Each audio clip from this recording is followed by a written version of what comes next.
So this is the Rabbit R1, and it's another AI in a box, and it's a sign of the times. So this thing here, it has a lot in common with the Humane AI pin, for better or for worse, but it's also supposed to have two specific things that are supposed to set it apart from that. It's supposed to, anyway. And we have to talk about it. So, stop me if this sounds familiar at any point, but check this out. This is a virtual assistant in a box, but it's a different box. This one is not wearable. It's a thing you have to carry around with you in your pocket like a smartphone. I'd say it's about the size of a stack of Post-its maybe, but it's this lightweight plastic cube designed by Teenage Engineering. And boy, do people love some Teenage Engineering right now. And it's super, I mean, you can tell exactly what it is from a mile away. This thing is very recognizable. The thing has one button on the right side. That's the one you press and hold to ask it questions. And then instead of a projector, it actually does have a built-in screen here. And instead of built-in cellular, it has a SIM card tray right alongside that USB Type-C port for charging. I'd say it does seem to send basically every single request to the cloud, but I will say it does feel significantly quicker to answer questions than the Humane AI pin. Now, that is a very, very low bar to clear, but it's consistent. It's consistently quicker. How far away is the moon? The average distance between Earth and the moon is approximately 384,400 kilometers. You can connect headphones via Bluetooth or turn the built-in speaker all the way up like I have, but it also shows you the text of your answer on the screen right underneath this bouncing rabbit and the time and the battery. Matter of fact, it basically always shows this bouncing rabbit all the time. It's how you know it's awake. You hit that button once to put it to sleep, or it would do that automatically after a few seconds. Then hit the button again to wake it up. Boom, just the rabbit waiting for you there. And then to get to settings, there's no button to press for that. There's no gesture on the screen or anything. You just shake it like an Etch-a-Sketch. And as long as you do that, then from there you can scroll up and down with this scroll wheel and select with the button. That's how you get around the UI. So the other two things it has are the scroll wheel and a swiveling camera. So the scroll wheel for navigating around the UI instead of the screen is, I'll get to why it's odd in a second, but then of course the AI assistant is multimodal, and so you can use vision to answer questions about what it sees.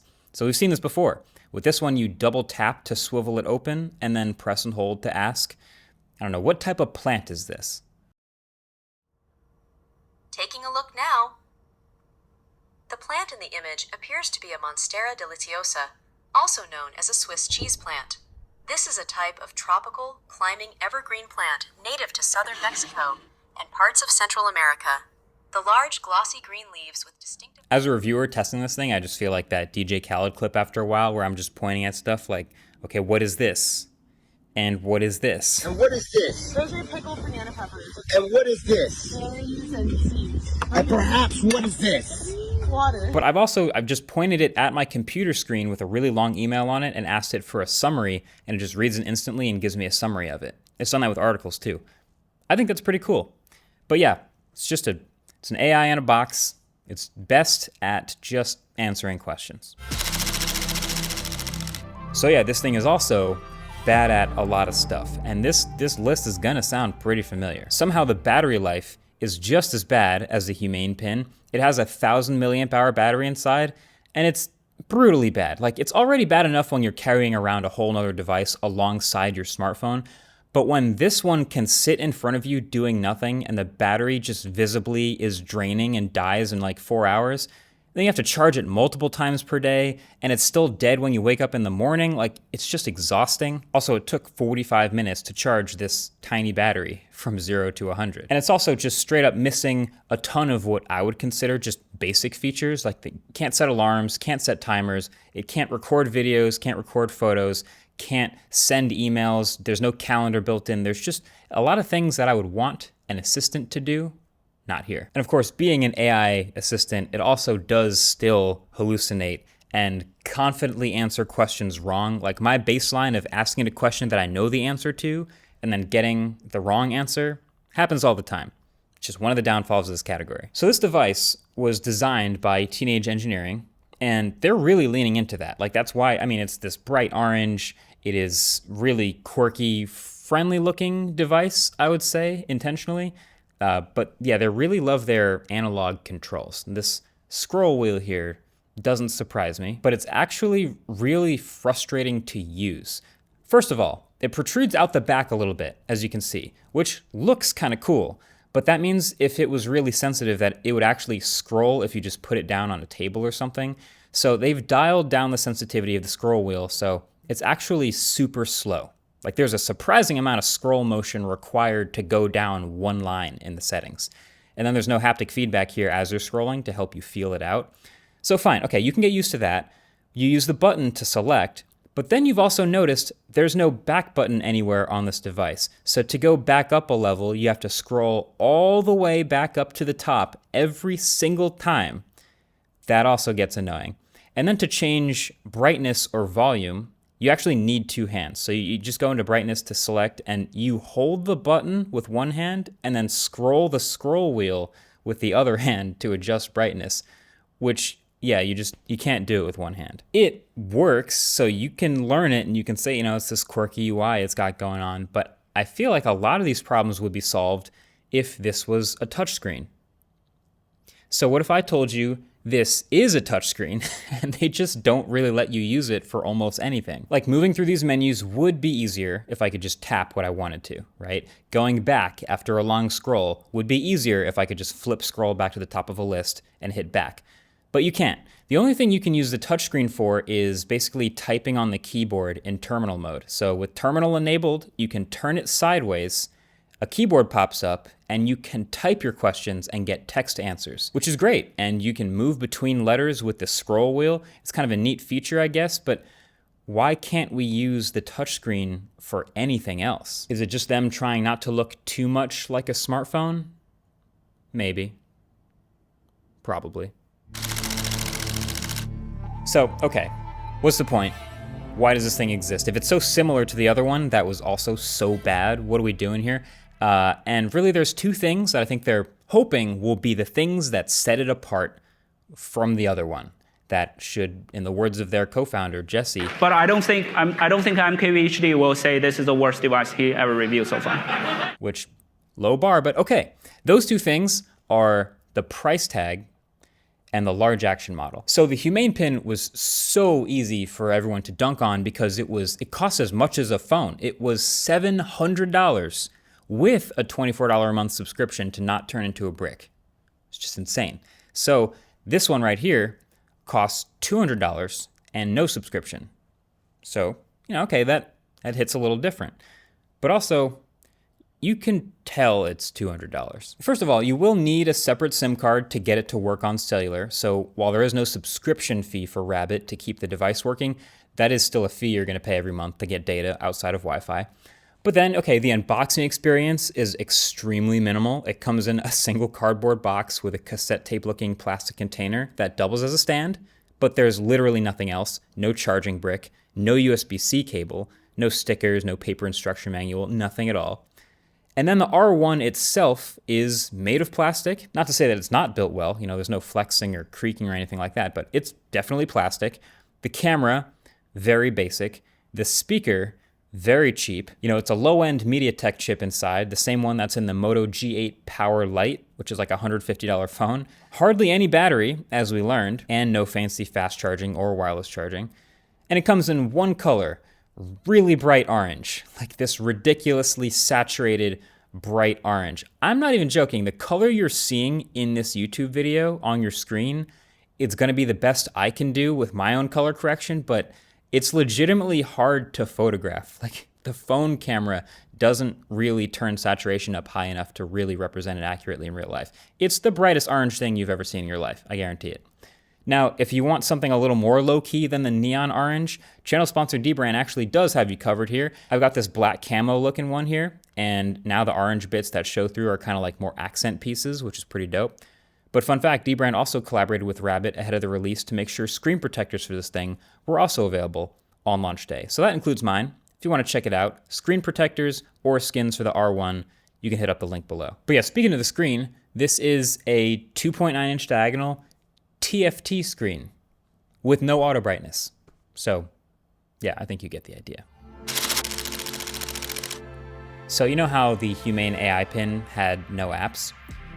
Well, this thing also has no apps, but the other thing that they're hoping will separate it from the other stuff is what they're calling a large action model. So, large language models are just the words, the language that we use. So it's an AI that can take our natural language and process it and turn it into words in return. And that's how we interact with it. So a large action model is supposed to take our words and then process it and turn it into actions. That's the theory. So it's basically going to be able to use apps for you like a human would, based on what you tell it to do. Now, importantly, this isn't the same as an API where, a company might work with the others to have some sort of a plug into their services so that they work together, because an API can be a little too restrictive or not give all the features or just not quite. There's lots of good reasons why they don't want to rely on an API. So what this is supposed to be doing is just going in and using the app just like a human, essentially with like a mouse and a keyboard. Think of it as like a virtual agent. Honestly, I think it's a really cool idea. I think it's a really, really cool idea. Large language models have been trained with all their data to talk back to us just like humans would, and some are very convincing. So a large action model, in theory, should be able to use these apps and services just like a human would. From Spotify to Twitter to your banking app to whatever else, it's already good enough at recognizing major UI elements like a play button or a buy button and things like that. So with enough training data, could get really good. With enough training data, could get really good. But the thing is, they don't have a ton of training data yet. So as of right now, they have made 4 apps available. 4. They have this online portal called the Rabbit Hole where you can log into and enable all of them: Spotify, Uber, DoorDash, and Midjourney. So the Rabbit can talk to these 4 apps and has a UI on the screen for doing so in the exact way that we're theorizing. So it'll play Spotify songs. Like I can ask it for a song and it'll try to play the right one and it'll show you any info you need on the touchscreen to confirm or refine the actions you're taking. But even now, they kind of work. Like I've already had issues with it playing the wrong song. I've also seen other people already have issues with the DoorDash app getting things wrong, which is even more frustrating. I can't imagine how frustrating the Uber app messing up would be. It definitely seems like it needs more training data, and that's just for these 4 starting apps. Now, Rabbit says they have 800 different apps trained already, but they just haven't built a UI for it yet, so it's not available on the Rabbit yet. And so that's still in the works. Now, they've also theoretically started working on something called a generative UI, where essentially it can recognize what type of app it is and then build a UI for it, so Rabbit doesn't have to. But that's also still theoretical and also on the roadmap and still in the works. And then if there's another app or service that you want your Rabbit to be able to do, like something for work or something super niche that you've invented, they've talked about something called teach mode, which is basically having the Rabbit watch you do what you want it to do on your mouse and keyboard, and then it learns from what you did and can then repeat your actions later, which is sick. But unfortunately, you can probably already see where this is going, teach mode is also not available as of right now. This is something they're still working on vetting and finishing, and so that's just later this year, also in the works. So as of right now, this device has none of that stuff. Just the 4 kind of half-working apps that we went over at the beginning. What are we doing here? Okay, I'm gonna try not to turn this into a rant, but I feel like we need to acknowledge at least that a lot of these tech companies are developing tech kind of backwards. Like they're delivering such unfinished products that it actually makes them nearly impossible to review. Like it feels like it used to just be make the thing and then put it on sale. Now it's like put it on sale and then deliver the half-baked thing and then iterate and make it better, and hopefully with enough updates then it's ready and it's what we promised way back when we first started selling it. And then this whole period in the middle is a mess. And it's across all kinds of product categories too. We've seen this with gaming. Like huge studios are delivering half-baked games saying, oh, it's an alpha version, like there will be updates, But meanwhile, it's a full-price AAA game that's just got an unacceptable number of bugs and issues. It's also happening with cars and vehicles getting announced and then delivering with like a half-finished state where you just don't get a lot of the features that you paid for. And they're eventually coming soon with a software update. You know, smartphones, obviously we've been seeing this for years, but it does seem like now more than ever, there's at least one feature, one major feature of every smartphone launch that gets announced, but that's not coming until later in the year. And now these AI-based products are at like the apex of this horrible trend where the thing that you get at the beginning is like borderline non-functional compared to all the promises and all the features and all the things that it's supposed to maybe someday be. But you still pay full price at the beginning, which is what makes it so crazy. And that sucks not only obviously for the people buying it at full price at the beginning, but also for reviewing these things in general. Like, how do you assess a product where the version of what's promised in like 3 years, what it could be, is amazing, but the version that's being delivered now is dog water? Like, how do you connect those dots? Do you even connect those dots? Are you supposed to give them the benefit of the doubt? I don't know. What are we even doing here? I mean, I guess on one hand, it is good that tech products, these things can get better over time and improve, and the thing you buy can be better tomorrow. That's all great. That didn't used to be true, and that's beautiful and everything. But on the other hand, it's just the other side of that coin is some very unfinished products being delivered, and I just feel like it's gonna get worse before it gets better. So let me just say, I am personally very excited by the idea of a super personalized AI assistant that can do everything that a human assistant could. That's my dream. I want that to happen, and I'm interested that these different companies are approaching it from different angles. And hopefully we'll get there eventually. But this is also so clearly going to take a lot of time and effort and technical development and also a lot of data. Like I've said this already in the Humane review, I'm pretty sure, which is a good assistant needs to know everything about you, whether it's human or virtual. Like it needs to know your preferences and your location and what you're doing and what you like to do and every single little thing. It's so much data. So as for the rabbit, I think that's why they focused on getting the price so low. Like this stuff is all a tough sell because you're taking a gamble on what the product could be someday. But for the pin, you had to drop $700 and $24 every month on the chance that it might someday get there. Like that's a lot of money. But for this cute little thing, $200 feels like a much easier investment to make, a much easier pill to swallow to just take a gamble on it. And on the off chance it turns out to be awesome in a couple of years, it'll feel like it's worth it.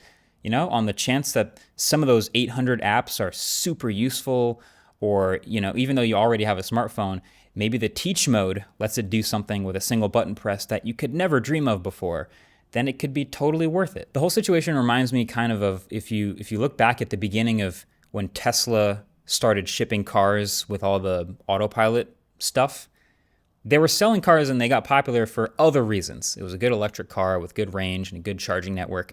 And then people started sort of beta testing this autopilot stuff, and Tesla starts collecting millions of miles and hours of data from how it works in the real world. And so all of that data help their systems learn and get the head start that they need on trying to make the best autopilot software. So the rabbit, I'm sure, would like to use their price advantage and get as many of them out into the real world as possible, into people's hands so they can start beta testing and having it trained and getting good at a variety of tasks. But the rabbit's problem is it doesn't have like the other reason why people would get it anyway today. So it's like a kind of a chicken and egg problem. So if you want my advice, you've heard it before. Buy the product based on what it is today and not what it's promised to be in the future. And with this category, that's like the hardest thing to do, the hardest thing to keep in mind because the promise is so big, but that's still my advice. And I guess we still also have yet to see what big companies like Google and Apple are gonna try to do in this space probably this year. So with all of that, we'll see. Thanks for watching. Catch you in the next one. Peace.